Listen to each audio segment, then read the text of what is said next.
literary journey to get this book to be a reality, and it was a long journey. I'm used to working in television news where everything happens like this. Everything's breaking news, developing news, and so for me it was one of those interesting experiences that I had all of this time, it would seem, to write this book, and then to work with editors and a creative design team to come up with what would be the right package and what would be the right look for this book.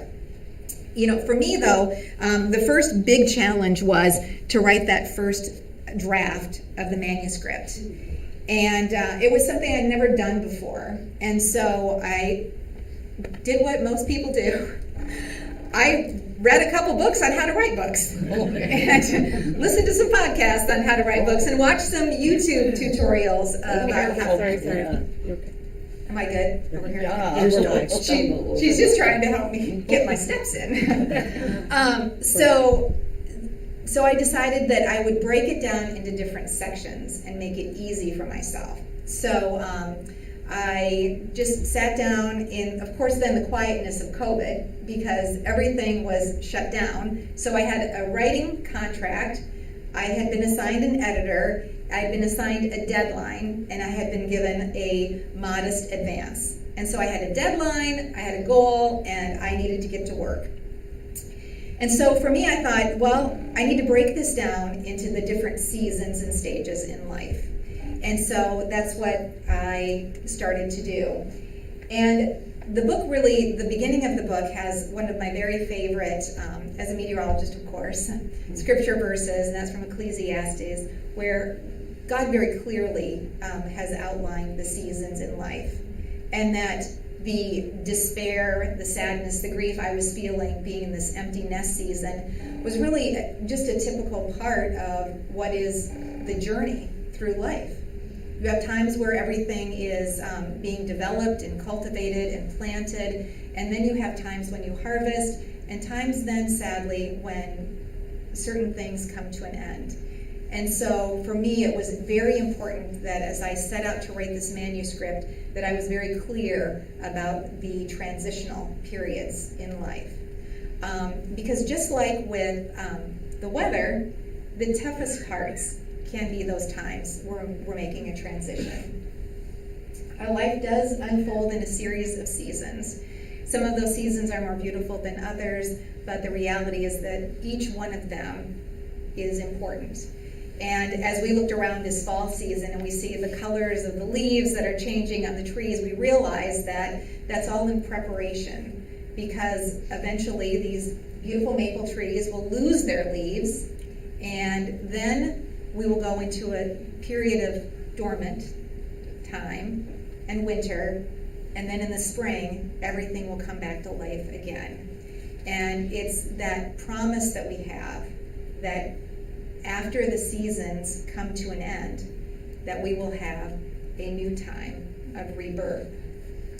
So life begins in my book in the growing up season. It's a time when we're just getting started in life.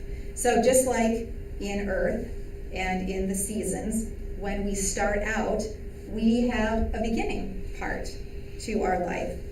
And in my book, in the growing up season, I write about how, for me, I didn't always know that I wanted to be a meteorologist. So let's see here.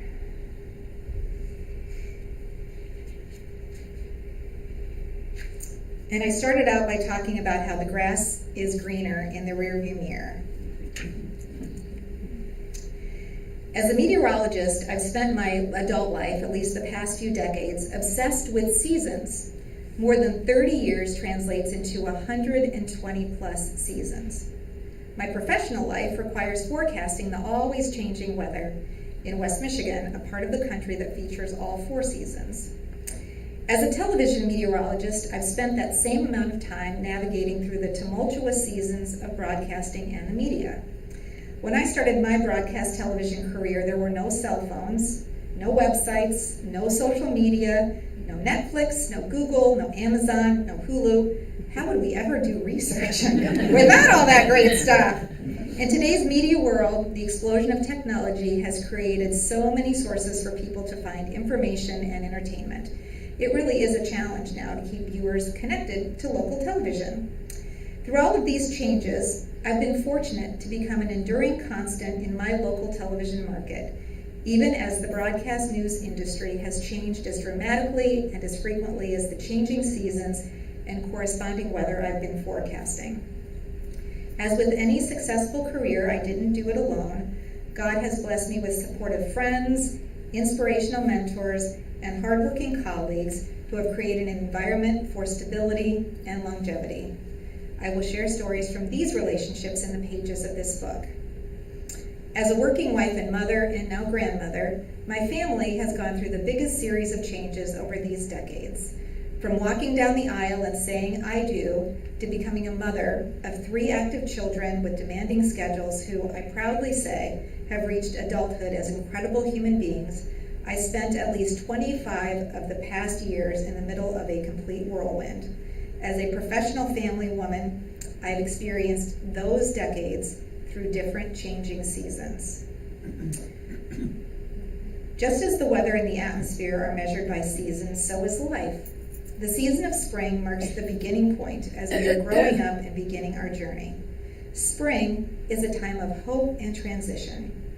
Just as spring storms mark the weather of this season, the transition into this season of life can have the strongest storms. Summer is the time when we are sailing along, starting and raising our families, progressing in our careers, balancing demands that go along with the rapid growth and change in so many different areas.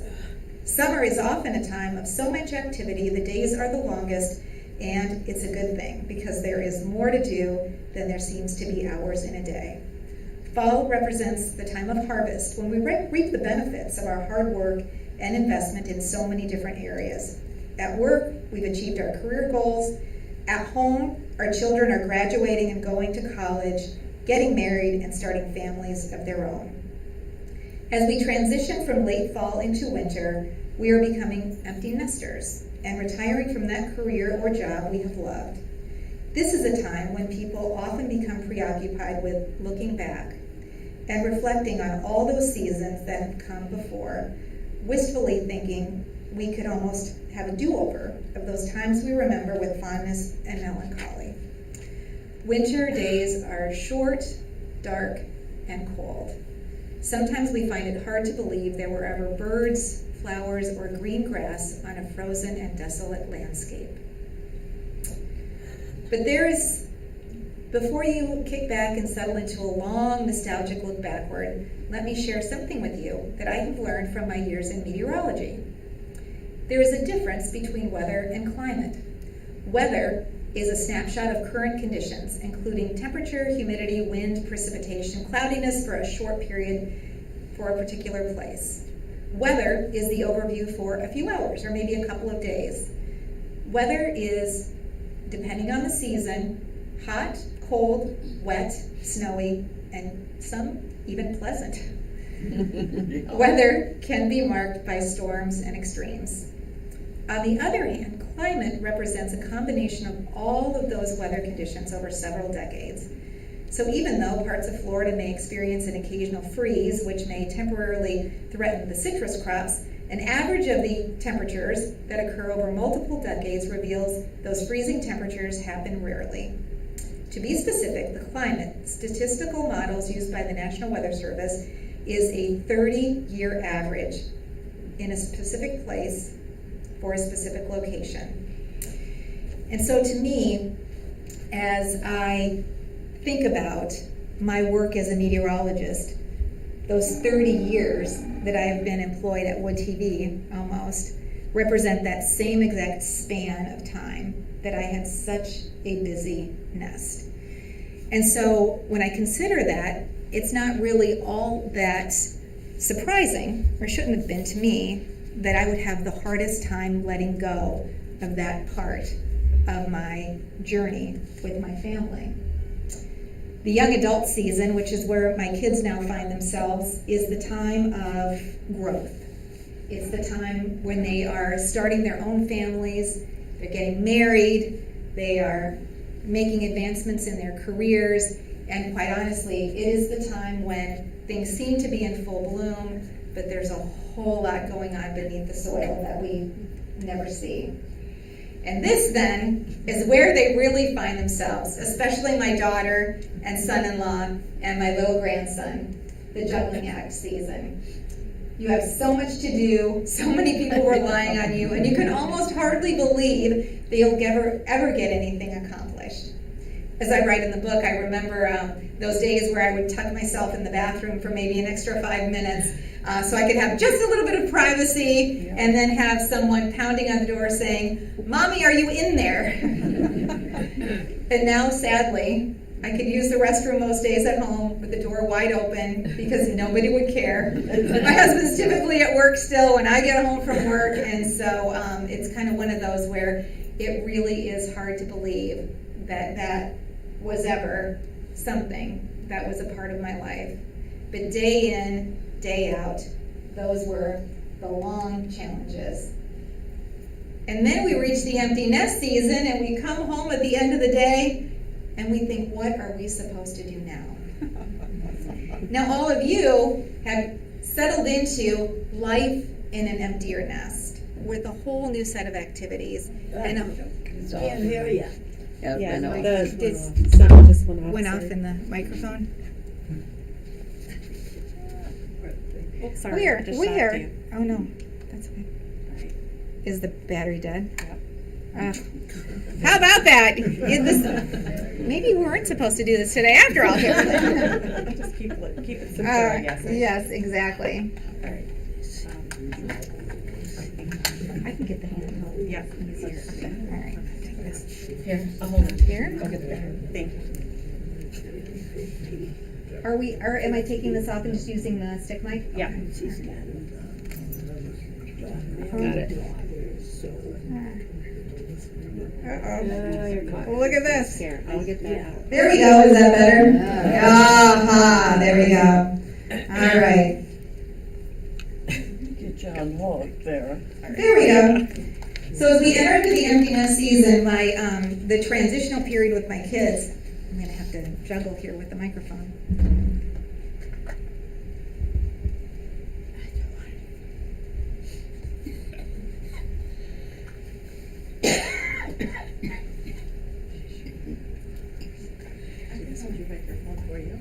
Oh, that's okay. Are you sure? Thank you. Yeah. Okay, can you push the podium over too?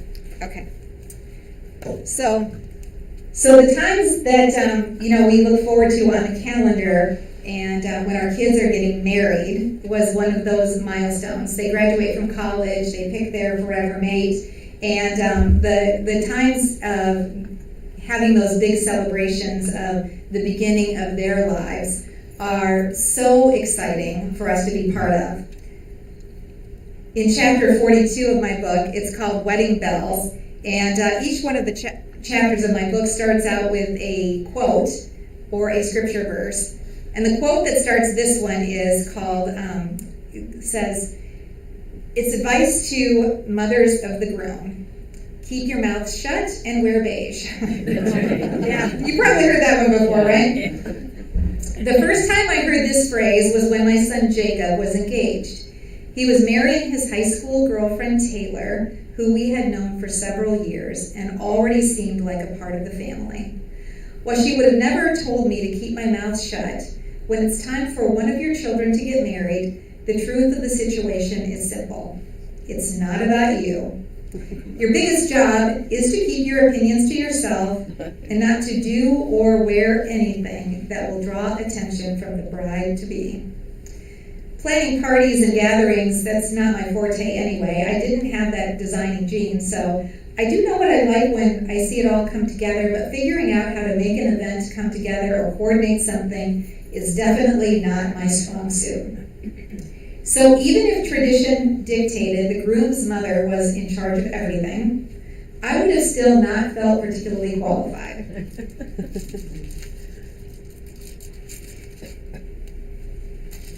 That said, Taylor is such a warm and welcoming person, I couldn't imagine her not welcoming my thoughts and ideas.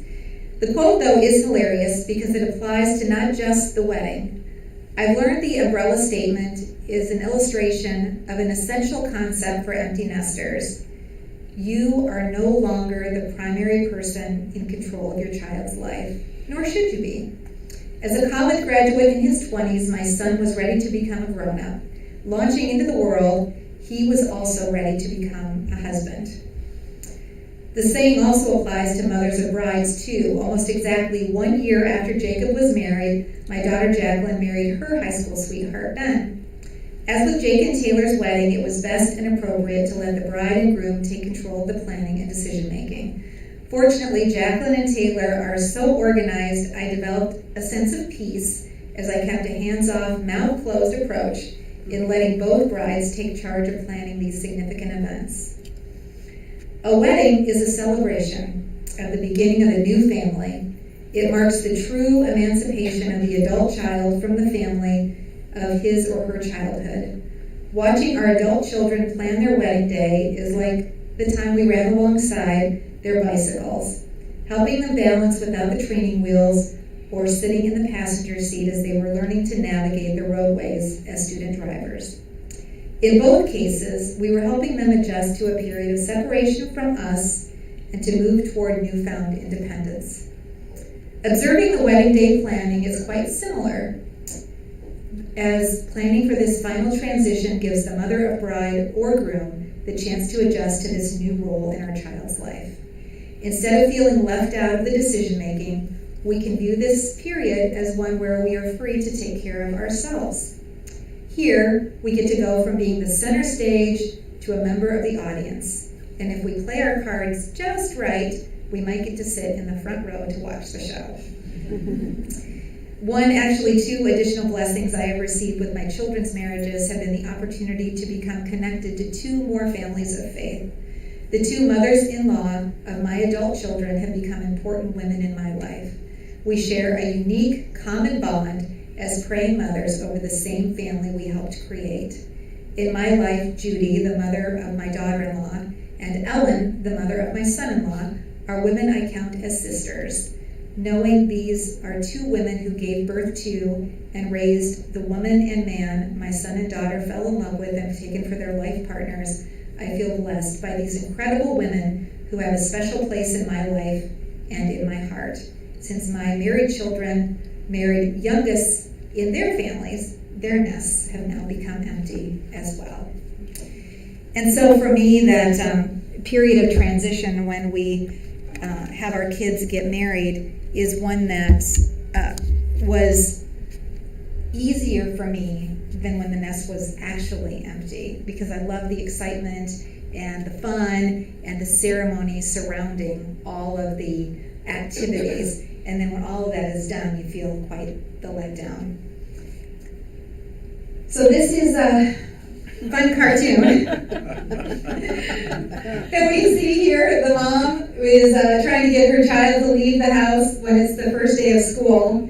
And then the mom is holding on for dear life when it's time for the child to go away to college. My kids, I was fortunate that my children ended up going to school pretty close to home. My son Jacob went to Calvin College and was a student there.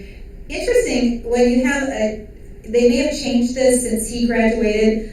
Calvin's one of those universities where if you are living in a dorm, only people of the same gender are allowed in there. So even though it was my son in there, no moms allowed. I got to visit his room the day he moved in and the day we moved him out. And other than that, it was a mom-free zone, which was probably pretty liberating for him because he didn't have to worry about me scolding him for having too many dirty clothes on him. My daughter Jacqueline went to college at Ferris, and so that was a little further away. And when she lived in a dorm, I discovered that not only was she in a co-ed dorm, every other room had a different gender. So right next door to her room was a boy, and then the next door over was a girl, then a boy, and I was really surprised by that because I like to think I'm a little progressive, but that seemed to me to be a little bit over the top. They say that it helps people behave better when they have opposite genders living on the same floor. So I don't know how it works here at Raybrook, but I'm guessing that you're all probably pretty well behaved anyway. So Jacqueline went away, and then my youngest played basketball at Grand Valley, and so she was pretty close by. I made a deal with my kids. The first year each of them were at college, I would meet them once a week for coffee or lunch, and so it was a really nice way to help ease that transition as they were leaving. And then after they had their first year of college, then I felt more at peace that they were on their own toward that part of the journey. But when my last one went to college and the end of that first year came, then I think it was harder on me than it was on her, because I had to start looking for new reasons to come out and stay with her, at least to take her out to eat lunch or dinner. The hardest times certainly for me were when, during those times of transition, the winds of change. You know, we had that strong cold front come through last night, and what a difference we have if you've been outside today. We had highs in the low 50s yesterday. Today we're in the 30s with wind chills in the 20s. And so we talk about those the strong winds, and the strongest storms have the strongest winds. And it's adjusting to those times of transition that as empty nesters are often the most challenging. And we start to think about what's next for us in life. We go from having too much to do, not enough time in the day, which was very much the story of my life for so long, to then having way too much time on our hands and not enough to do. In the book, I explore the ideas of exploring different hobbies. What are those things that I always really wanted to do and never really found that I had the time, energy, or motivation to do? And writing the book was really a great exploration for me, because I came up with a list of the things that I wanted to do. Let me see if I can find this chapter really quick. Because I encourage people in the book to find their own what they want to learn how to do.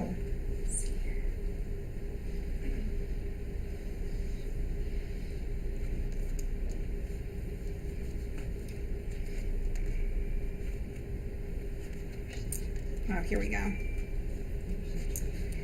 Chapter 23. My hobbies are no longer driving a carpool and writing checks. And the quote, I wasn't able to find the person who said this, but I think it's really important. Find 3 hobbies you love. 1 to make you money, 1 to keep you in shape, and 1 to be creative. While our nests are full, we rarely have the extra time or resources to explore a creative outlet on our own. Heck, I barely had enough time to fold clothes or empty the dishwasher. However, when we create a myriad of opportunities for our children to explore their hobbies, investing our time, money, and energy, transitioning into an empty nest gives us lots of open hours in our week, and for some of us, it provides extra resources. It's a time to explore options you may have never considered in the past. For example, I was recently invited to produce a painting for a benefit art auction. I've never thought of myself as having any kind of artistic ability, but the organizers of this event paired me with a wonderful elementary school art teacher who also happened to be a friend of mine, Kathleen Brookhuizen. She is also an empty nester and married to my daughter's former soccer coach. It turns out Kathleen is quite a talented coach in the world of watercolor painting. In the style of Bob Ross, she coached me through creating a landscape watercolor. I never would have imagined that I would be able to create, but because of this experience, I am looking forward to exploring more art creations. In fact, here is my top 10 list of the things that I want to learn how to do in the empty nest. Number 1. Okay, seriously, I've wanted to learn how to do this for probably 50 years. I want to learn how to juggle. Raise your hand if you know how to juggle. Any jugglers in here? Okay. I'm telling you this, that I need to watch more YouTube videos on how to juggle, because that is one I definitely want to learn how to do. Number 2, probably many of you can do this in this room already. I want to learn how to play the piano. And see, I keep saying, am I too old to learn this? Absolutely not. I thought I was too old to write a book, and I did that. So, hey, I want to learn how to sew. Any seamstresses in the room here? Oh, I'm sure. Oh, yes. I would like to learn how to make fabric bows for gift baskets. Yes. That would be fun. Yeah, there'd be a purpose to that. I would like to learn how to solve the Rubik's Cube. I would like to continue to explore my newly discovered artistic skills. I would like to improve my golf game, improve my tennis game, join a bowling league, Oh. and learn yoga. So, my encouragement to you is to try writing your own top 10 list. The empty nest season allows us the opportunity to pursue some of these hobbies. Make the most of it. So, those are my top 10 things. Anybody have any idea that they want to join me in that? Juggling class, Rubik's Cube class. You know, with YouTube, it should be easier to discover how to do any of those things. So for me, it really did become clear that the hardest part of being a parent is that time when your kids grow up and you have to let them go. And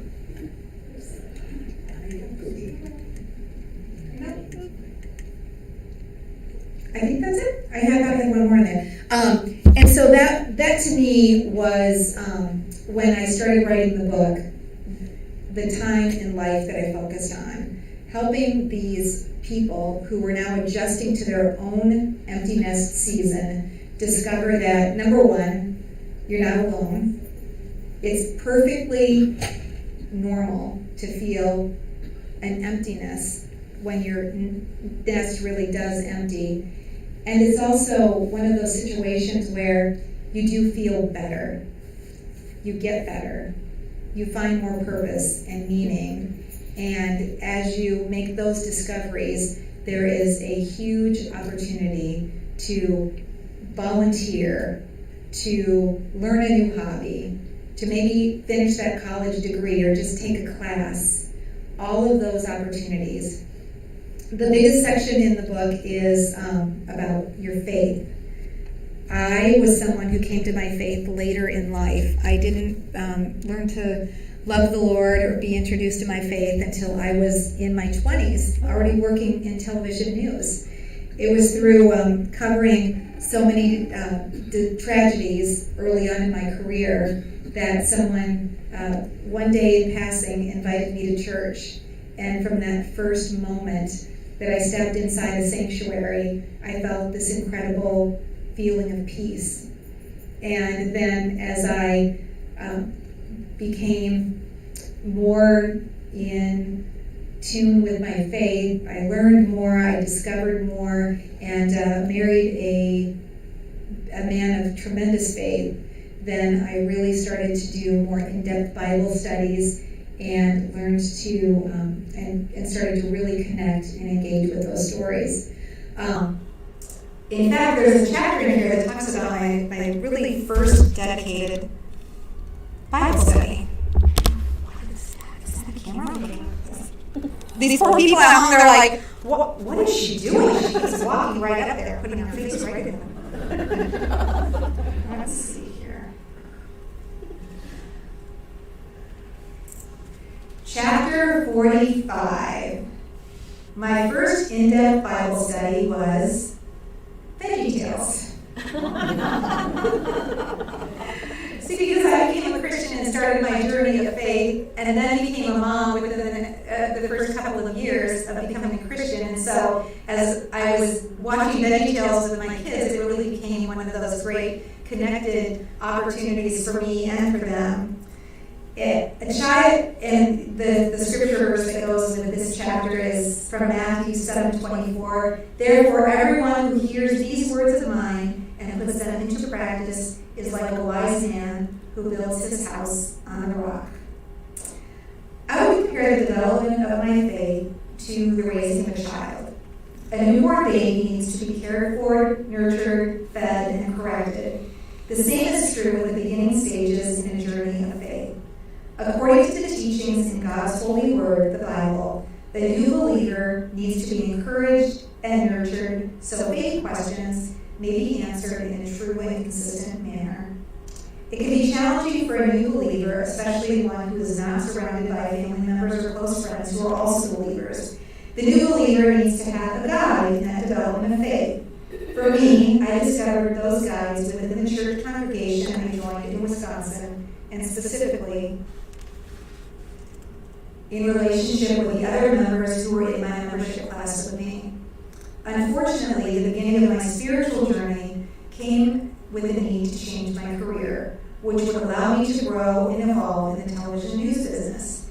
This meant taking a job as a weekend news anchor in a television station in a smaller market in a different state. So, as my relationship with Jesus Christ was beginning, my relationship with my first congregation of faith was ending. I made 2 big career moves in just 6 months, leaving me without a church family to support my new relationship with Jesus Christ. I eventually took a reporting position at a television station in West Michigan. I honestly assumed I would stay there for about a year, but ended up meeting the man who would become my husband. 30 years later, I'm still here. While I couldn't always see how God had been a part of my entire journey, my marriage was no exception. The man I had fallen in love with was a fellow believer. Not only did he have a personal relationship with Jesus Christ, but he had grown up in a home of believers. He had gone through Sunday school, catechism, and even attended Christian schools. His faith was firmly rooted from the very beginning of life.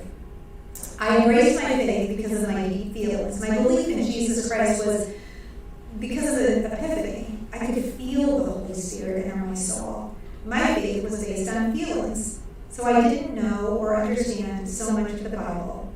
I believe the Bible holds the truth for us, and God inspired it, but it seemed so difficult to understand in the early stages of my Christian journey of faith. Enter VeggieTales. When my children were young, VeggieTales was a new cartoon series for kids, but it was so much more than just cute characters and catchy songs.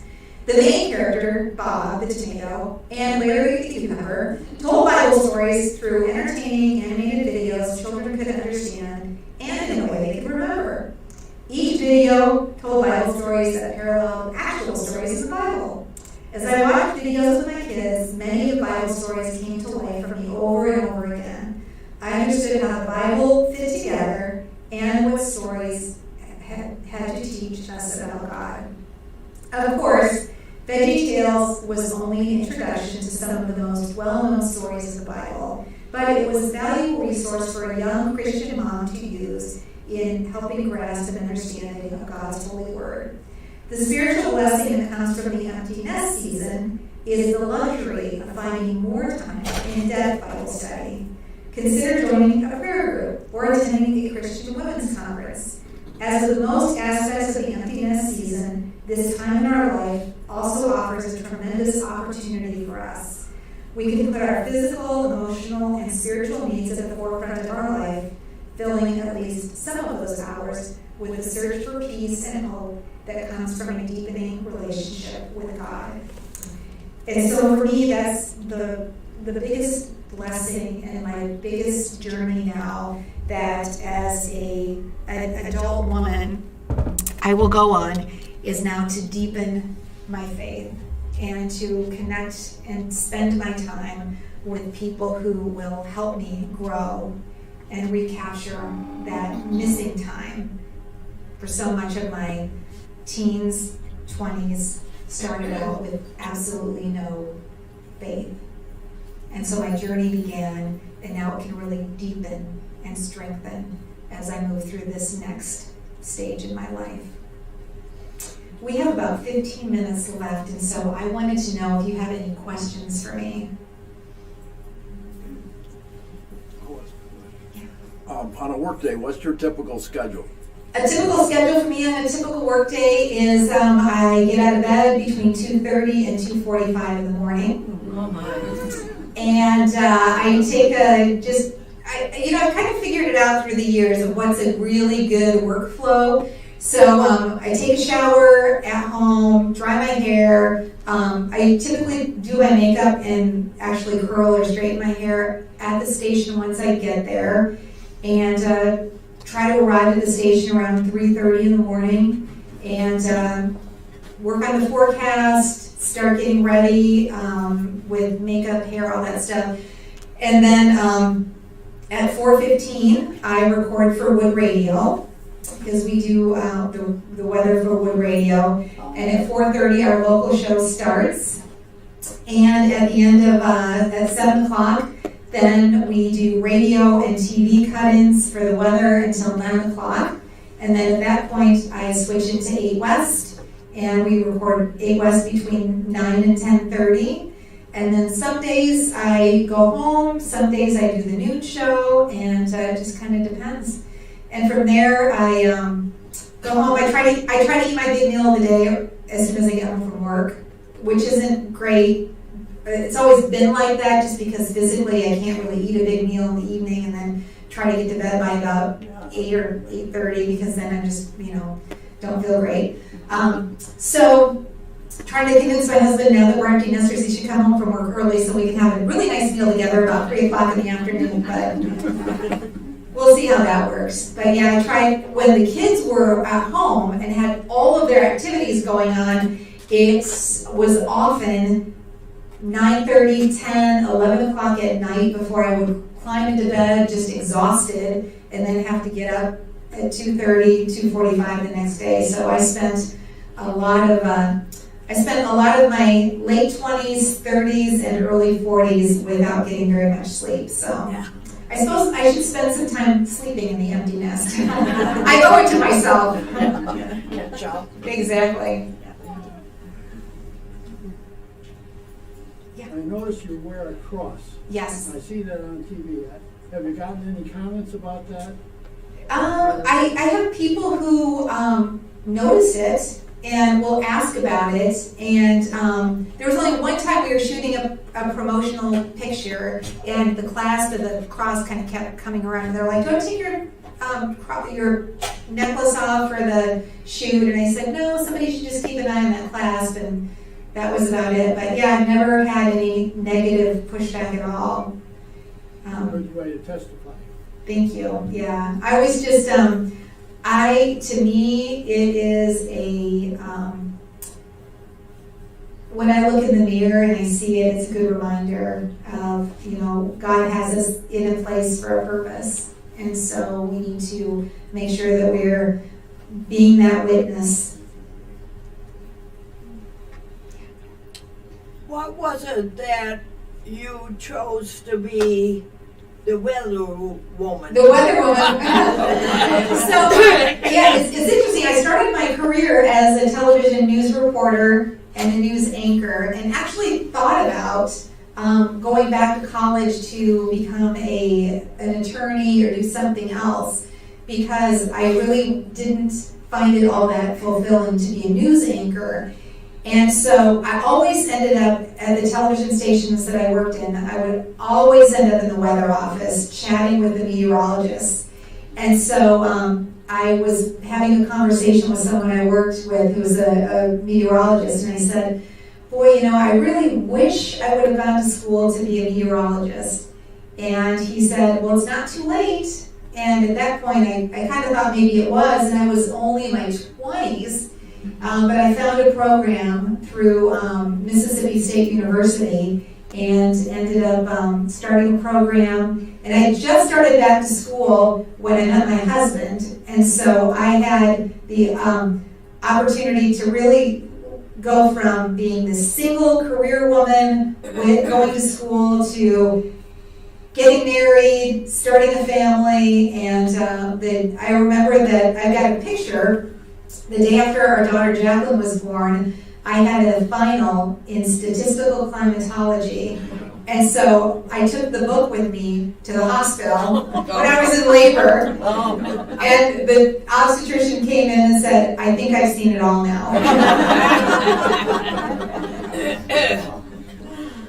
Do you coordinate your clothes before you go to, You know, that is a great question. It's so funny because Donovan Long is now our male anchor for Daybreak, and it never fails. We will walk into the studio together almost exactly color coordinated, and we do not color coordinate. It just kind of works out that way. I have a lot of sweater dresses, and so this is the season of the sweater dress. So I will wear a sweater dress almost every day this time of the year. I have clothes in my wardrobe that I've been wearing for probably 20, 25 years. I've been aside from a couple of pregnancies along the way, I've kind of stayed the same size. And so I always just say my clothes probably were really in style, so they never went out of style. So I just kind of wear what makes me happy, and I try to wear things that don't call attention to myself, because I don't want somebody to be distracted by what I'm wearing. I want them to be listening to what I'm saying. So this is about as crazy of a pattern as it gets for me. I like your dress, though. Thank you. Thank you very much. Terri, years ago I heard you speak, and you said that they buy your clothes. So yes, we used to have a big clothing allowance that we would get, and now we have a new ownership of our company, and they're not quite that same. They don't have that same level of commitment to our wardrobe, so I haven't really been freshening things up as much. But yeah, we used to in the good old days. We would get really nice clothing allowances. And it was really nice because instead of doing a trade for the clothes, they would reimburse us for the clothes that we bought. Oh. And so I have, hundreds of dresses at home. In fact, it's probably time for me to really sort through that. Maybe my next nest will have smaller closets. What about those younger gals? Some of their outfits are ridiculous. So yeah, the younger gal, and that's the problem. The younger gals don't make as much money, and they don't have these big clothing allowances, and they've kind of done away with the consultants who used to kind of keep us on track. So yeah, it makes it more challenging for the younger people to really develop a wardrobe. Okay. So, see, when I started in television, it was always, even having short sleeves was discouraged. Yeah. Because I view myself as an invited guest into someone's home. When I'm on TV, I feel like you're inviting me to come into your home. And so I just my career started with me just believing that even short sleeves were forbidden. But I kind of backed off on that a little bit, but I do not do the completely sleeveless. To me, I don't think that's a flattering look on very many people. So, I mean, unless you're going to play basketball, then maybe. But yeah, for television. So yeah, it is interesting. And the styles have changed. I mean, I feel like maybe I sound like I should move right in here because the styles have changed and they're not always the most flattering. Yes. Is there ever a temptation to kind of over dramatize what's going to happen in the weather?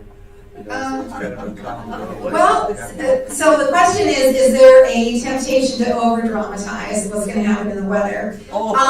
So our promotions team and our producers will sometimes hype it up. And so what we say as our forecast, then all of a sudden we'll go through these different versions. And so you'll find that the headlines and the teases will be way more sensational than actually what's going to happen. And I really try to reserve it for if it's really going to be run for your life weather, either on the wind shear side of things or the thunderstorms. I just think we as meteorologists need to temper our tones so that people know when, hey, you know what, this could be a serious situation, and when, this isn't going to be all that big of a deal. And I really believe that, part of the success of Wood TV is that we really haven't fallen into that quite as much as some of the other stations have. But it's a real battle. I mean, you really have to, be willing to, as the person who's presenting the information, take a stand and say, look, you're hyping it up too much or whatever, because we want to really make sure that we are being responsible with how we're communicating. And sometimes I think that's even just in the tone that we use. Yeah. So I think we have some gifts. Do we have gifts? Do we have? How are we going to do this? Some people already received a book if you made a donation to But Faith we're Hospice. She got her phone in the microphone. Some of you I know already have a book because if you made a donation to Faith Hospice when she didn't speak, because we had to cancel it. So if you have a book, I hope you're enjoying it. If you don't have a book, we did have a donor that donated, that purchased about 200 of your books, right? And we gave away as people made gifts. We had so many wonderful donors to Faith Hospice, but we do have a quantity of books left. So I think I brought about 20. If you would like to take a book, if we run out of books and you can give me your name, I think I may have about 20 left at the office. So we'll try to fulfill those, but it's a wonderful book. I'm going to share that before you were going to speak. She met with Janet Jamin, who is our bereavement director for Faith Hospice. And Janet is in her 50s and has never been married and has never had children. But we asked her to read the book because all of the proceeds went to the bereavement center, and Janet's a big part of that. So we had a meeting, and Janet loved the book. She said, I've never been married, I've never had children, but I can relate to something in almost every chapter of this book. So don't be alarmed. Some of us have been empty nesters for quite some time. Yeah. You probably longer than us. But it really is it's a genuine, wonderful book, and I think even if you are an empty nester after 20 or 30 years or more, you're going to enjoy it. There are just so many pieces, and I love all of the faith that you put in the book. So we have some over there as you leave, and I'll be standing over there. And you might even have a daughter or a granddaughter who is in this season, and you could read the book and then maybe pass it forward to somebody who may be just entering this season in life, because it's it's the time of transition that's the toughest. Well, you've been such a big part of our lives. Oh, thank you On very TV, much. into our homes on TV. Well, now Bill Steffen's retiring, and people are asking me if I'm next, and I think, not quite, but maybe. With all them hobbies listed, you might have to retire. I might have to, yes, if I can learn how to juggle. I mean, but maybe the circus needs a 57-year-old juggler. What do you think? Who can also play the piano, do the Rubik's Cube? If I could do all the things on that list, I probably would have a whole new career. Awesome. Wow. Well, thank you. Thank you so much for spending part of your day with me. I really appreciate it. Thank you so much. I would love to have a book. Yeah. Here, you know what? Let me undo this. Kids go for free. Yes. Yeah, that's a great one. I enjoy it. Thank you. Oh, thank you very much. Thank you. It's nice and warm. Well, I try to walk 10